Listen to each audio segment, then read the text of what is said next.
All right, so starting interview number 2. My name is Landen DeForest, and today I'm joined with another CFI. We are in the dispatch office, so it's a little louder than the previous interview, but we'll try our best to get through these questions. The CFI I'm currently with today has worked with Purdue for about 2 semesters now.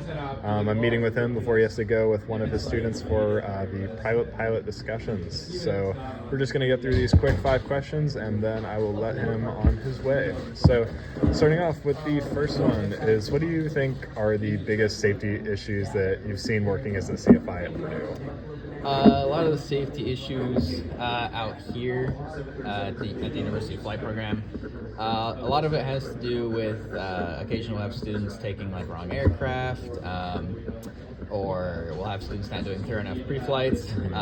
Specifically out in the practice areas, I've had a couple instances where I've had to cease maneuvers in order to move out of the way of other aircraft. One time we were doing a maneuver and another plane that was not equipped with traffic monitoring started to do a maneuver over us, a descending maneuver, so we had to cease our maneuver and then kind of hightail it out from underneath them.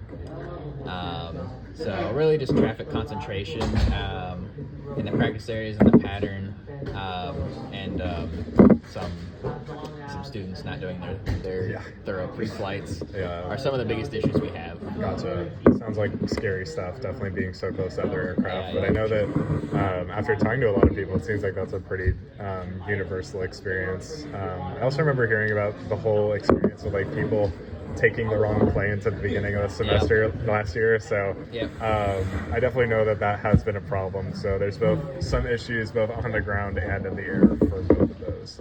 So kind of adding upon some of those reasons that you listed, how do you think that some of these safety issues can be improved upon?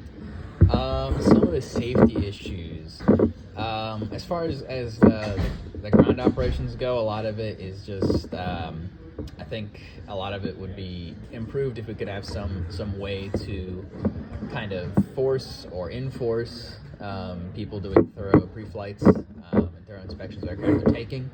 As far as the air goes, maybe having some way to sequence planes, or at least have it so that we can like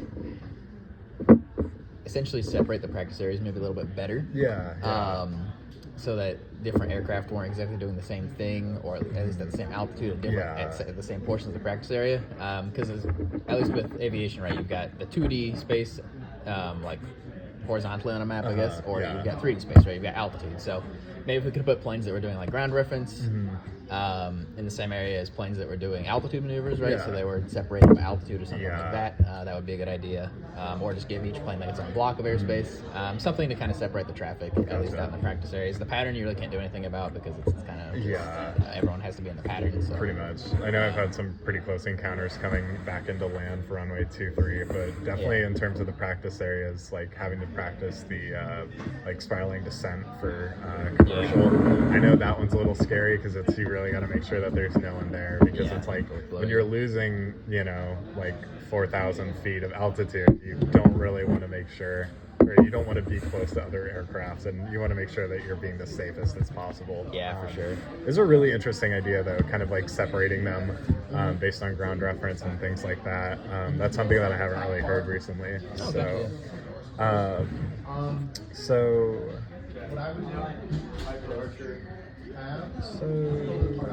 a common area for concerns for students working for like their private and specifically their commercial as well are just like flying with their CFIs in busy airspace. How do you think that they can kind of work with their instructors to make sure that they're practicing these safety protocols? Working with instructors to practice like traffic avoidance. One of the big things I think instructors can do is focus on procedure turns before maneuvers, emphasizing that before every maneuver you should do a procedure turn. Maybe especially for at least our aircraft being low wing aircraft, I think a lot of instructors don't place enough emphasis on clearing their space below you when you're doing descending maneuvers. A lot of people, like when they do procedure turns, are looking side to side, but they're not necessarily looking up and down. Yeah. So that should be maybe something that we should place more emphasis on. Yeah, I think so too. I think that's a good idea. Yeah, for sure. And then maybe just also kind of general. I mean, we have ADSB and stuff to look for traffic, so maybe just general spacing kind of. Yeah. I don't know how to put it, like spacing techniques. Like if I have for example, if I have an aircraft on ADSB, I'll have my students fly generally. If I'm not necessarily going away, it won't be in the same direction or at them. You know what I mean? Yeah. Or I'll separate it by altitude with at least 500 feet. Something my student isn't necessarily focused on, but something that I'll be watching for the whole flight. So maybe just teaching students those techniques would be a good idea. Gotcha. Yeah, I know I've flown, before coming to Purdue, I flew a Cessna 150. So it's definitely a big difference between the high wing and the low wing. And just kind of being like, okay, how clear am I? I want to make sure that I'm safe, but also, checking every possible area of airspace around me. Yeah. And definitely working with instructors too. I know that kind of instructors are kind of like push me to like teach you more as much as I'm pushing you to kind of learn more and absorb all this information. So I think that's definitely a smart thing to say. That is. So kind of just, taking all of this into account, adding everything together, what solution would you introduce if you were attempting to make the southeastern and southwestern practice areas, since those seem to be the busiest, kind of safer and less convoluted? So personally, like I kind of mentioned already, I think one of the smart things to do would be to maybe limit the amount of certain types of aircraft maneuvering in each area, right? So right now we just ask people where they're going kind of just broadly, arbitrarily. Yeah. And we try to essentially put different aircraft in different areas. So like maybe there'll be 6 in the southwest and 6 in the southeast, but we don't necessarily try to differentiate on what they're doing. Like all 6 could be doing altitude performance maneuvers. All 6 could be doing ground reference. Got it. Maybe if they, instead of doing just 6 and 6, maybe they made sure it was like 3 ground reference and 3 performance or something.